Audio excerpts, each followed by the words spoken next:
Hi, my name is Hanh Deng, and I am your instructor for COUNSEL-014 called Success, and it is a completely online class with the exception, of course, of the proctor exam that is going to take place on campus, and you can see that stated in the class schedule.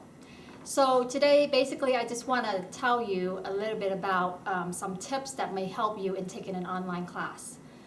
First of all, I think this is going to be a great online class for you to take just because if you are a first-time online student, it's pretty easy. There's no tricks or anything. It's really straightforward. And so you just need some basic computer skills. So the 10 tips that I have for you basically is that you want to make sure you keep up with the discussions. It's really important that you keep up with discussions and you turn in your assignments on time. That way, then you won't get behind. The second thing, basically, is that you want to do the required reading early on in the week. So you have weekly assignments, and they are based on your reading majority of the time. And so each chapter is assigned to you weekly. So if you can read the chapter that is assigned by Monday or Tuesday, then you have, by Wednesday, then you'll be able to submit the extra credit, because I will give extra credit every Wednesday if you post your discussion early. So that's just an incentive for you, and you can also earn bonus points, so that's a plus. So the fourth tips that I have is that you want to practice good time management. If you can plan out and set aside time each week, because a lot of students, when they take an online class, they may think, okay, well, because it's online, I don't have to come face to face, so I can, do it whenever. But because you don't set time aside each week, then what happens is that it goes by the wayside. So if you can designate a time, for example, that you're going to start reading every Monday for a couple of hours, and then you're going to post your discussion on Wednesday and actually allocate like an hour of time, then basically you will be able to keep up and do the work successfully. The fifth tip I have is, of course, don't do work because you feel like it, especially, right, because you don't have to go to the class. So you're thinking, okay, when I feel like it, I'm tired right now, I feel like it, I'm going to go do the work, get online and do the work. Do the work anyway and try to stick to that schedule. So if you say, I'm going to read every Monday, start reading, and I'm going to designate 2 hours, make sure you stick to that schedule and do that reading, because it's easy to then, go off of the schedule, and then obviously that's how you're going to be getting behind and not be able to catch up.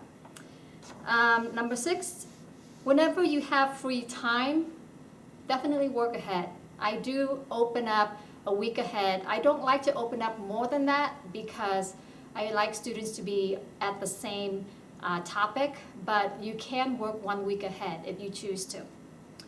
The 7th point I have is keep to a calendar. Some of you may not have a calendar or may not have learned that yet, but if you can keep a calendar and you want to have three things. Basically, you want to have a monthly calendar, which is an outlook for the month, so that way you can see what's coming up, when the exams will be, or papers, the important things. And you have time to then prepare and do the work to get those things turned in. The second is the weekly calendar. So weekly, for that week, you want to designate again, okay, so Monday I'll do the reading, Wednesday I'll post a discussion. All the work I usually do on Sunday, so definitely I want to set time aside by Sunday night to complete the assignment, because otherwise they will be marked late. And then the third one, I guess, with the monthly, you have the weekly, and then you want to do a daily to-do list. That's important just to keep you on track of what's important that you need to do that day. And if you don't get to finish everything, that's fine. You can move some of those items to the next day. But if you keep to that type of time management where you have an outlook of everything for the month, a weekly schedule, as well as a to-do list each day, you will be very productive. Also, the 8th tip that I have is You want to log onto the Moodle website at least twice a week. I mean, that's, to me, it's like the very minimum to, do the work. If you don't log in for a week or 2 weeks, you're already falling behind. So it's very important, again, to set that in your schedule on a weekly basis and designate a day, just like if you're going to work. You have to show up a certain time and you get paid. So in class, of course, you don't get paid, but your grade is the final benefit that you get if you keep up with the work and you would go on and log on at least twice a week.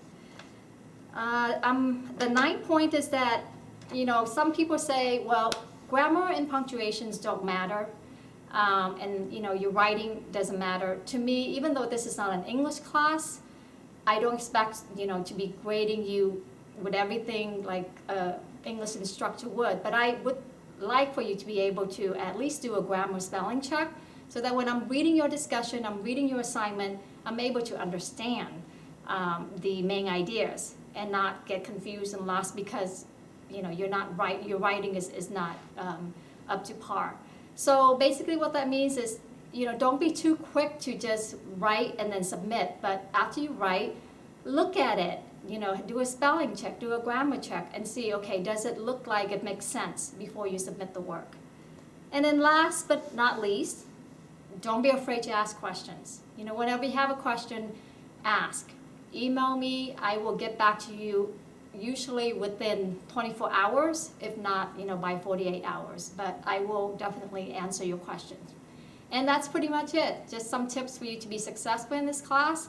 And once you've taken this class, I think you'll have a good idea of what an online class is, and hopefully that will help you to then continue and take more online classes in the future.